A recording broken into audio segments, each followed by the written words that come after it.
الهرب الأول كان عمره 58 عام، وهو مؤسس شركة دولية لتهريب المخدرات، وتعتبر أخطر شركة في العالم.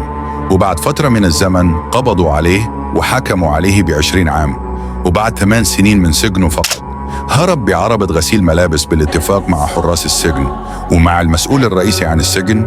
رشا الشرطة، وأول ما طلع راجع لحياته الطبيعية في بيع المخدرات حتى جمع 3 مليار دولار. وبعدما وصل لهذه المرحلة أصبح هذه الشخص الهدف الأول للقوات الأمريكية، واعتبروه مجرم خطير جدا. والحكومة الأمريكية حطت مكافأة بمقدار 5 ملايين دولار لكل من يلقي القبض عليه.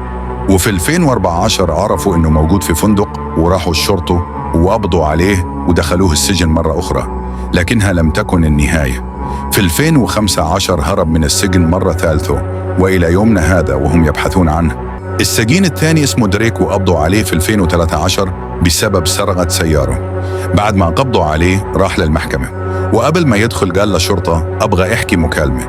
وهو قاعد يحكي بالتليفون كان متفق مع أمه وصديقته على إنه يهرب من السجن. وفجأة دريك رمى التليفون، قفز من نافذه صغيره جدا وهرب خارج السجن. وكان بانتظاره صديقته وأمه واقفين بسياره خارج السجن، لكنه الغبي بعد أسبوع مسكوه الشرطة هو وصديقته وأمه في بيتهم. وتم الحكم على دريك بالسجن لمدة 32 عام، وصديقته وأمه تم الحكم عليهم ب3 سنين لأنهم شاركوا في هروبه.